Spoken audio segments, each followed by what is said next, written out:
You deposit $1,000 into your checking account. The number updates on your app.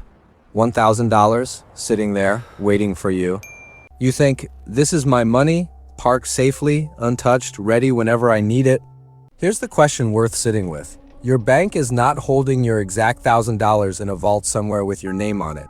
It never was. So if that specific cash isn't just sitting there, what is your bank actually doing with the number on your screen, and why does that number make the bank money? Stay with that $1,000. We're going to follow it through funding, through lending, through risk, and the answer to how it actually makes money is stranger and more modern than the story you've probably heard. Here's the correction to hold on to. Your deposit isn't cash in storage. It's a promise the bank owes you, and that promise becomes one of the cheapest tools the bank has to run its actual business. When you deposit $1,000, your bank doesn't put your specific bills in a drawer labeled with your name. It records that it now owes you $1,000. That's your balance. In accounting terms, your deposit becomes a liability for the bank. Money it owes you on demand whenever you ask for it. Here's the twist most explanations skip. That liability isn't a burden the bank tolerates. It's something the bank actively wants because it's an unusually cheap source of funding. So here's the real question this raises. Cheap funding for what? What is the bank actually funding with the promise it just made to you? The answer is lending mortgages, car loans, business credit lines, credit cards. But here's where a lot of explanations get the mechanics wrong, so let's be precise.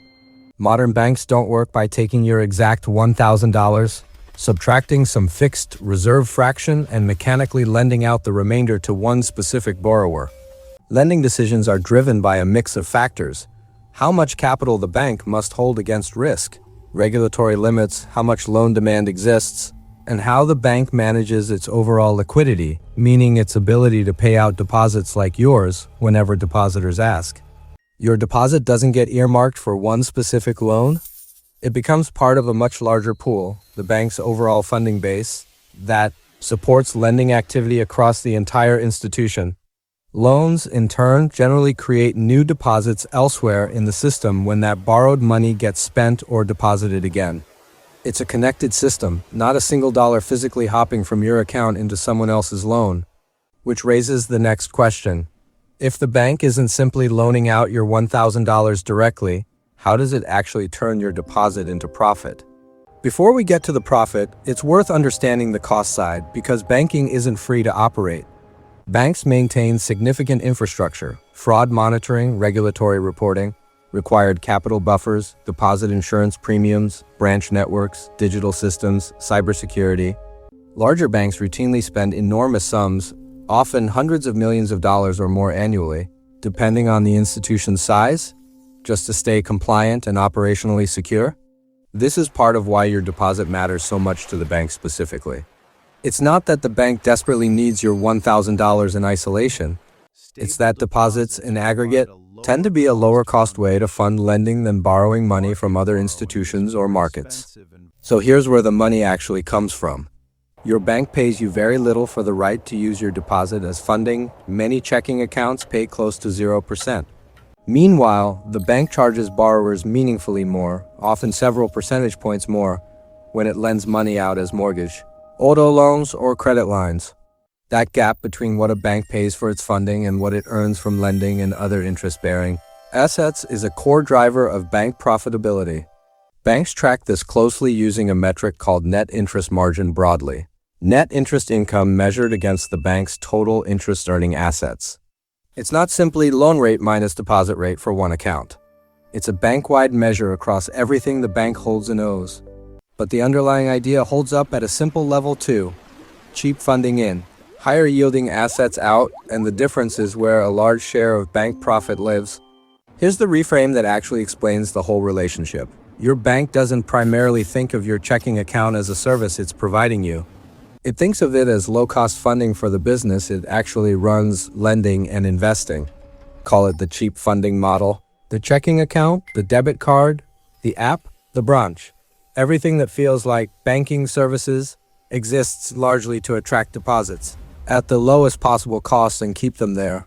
Because low-cost deposits are more valuable to a bank than almost any other funding source available to it. This explains something that otherwise seems backwards.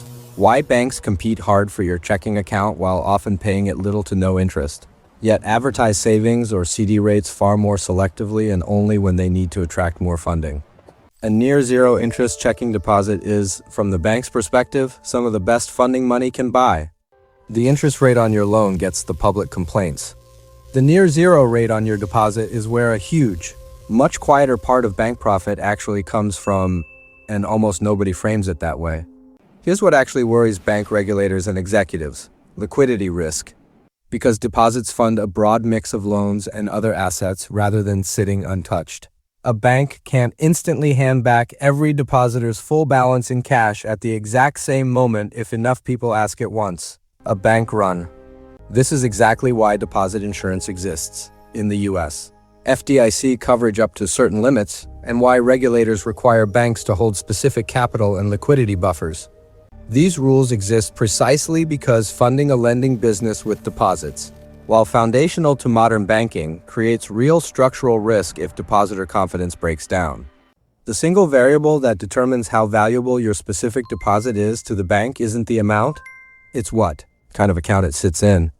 A checking account paying you nothing is dramatically more valuable funding than a certificate of deposit paying you a competitive fixed rate, even though both show up as your money on the same banking app. This is a big part of why opening a checking account is frictionless and heavily marketed. While higher yield savings products often require more effort to find or aren't promoted nearly as aggressively, the cheaper the funding, the more the bank benefits from you not moving it. Let's be honest about what we can and can't calculate here. We can't cleanly trace your exact $1,000 to one specific loan and declare an exact dollar profit. That's not how bank accounting works, and any video that claims otherwise is oversimplifying. But we can illustrate the scale of the gap. If a bank pays close to 0% on a typical checking balance, while its loan portfolio broadly earns an average yield in the mid-single digits or higher, that spread, multiplied across millions of depositors holding low interest balances, becomes one of the largest, steadiest sources of income in the entire banking industry. Individual banks' actual figures vary significantly by size, market, and interest rate environment, but the pattern holds across the industry. So the next time you check your banking app and see that balance sitting there, remember what it actually represents. It's not cash waiting for you in a vault. Your deposit isn't money sitting in storage. It's a promise the bank owes you, and one of the cheapest, most valuable tools it has to fund the business that actually makes it rich.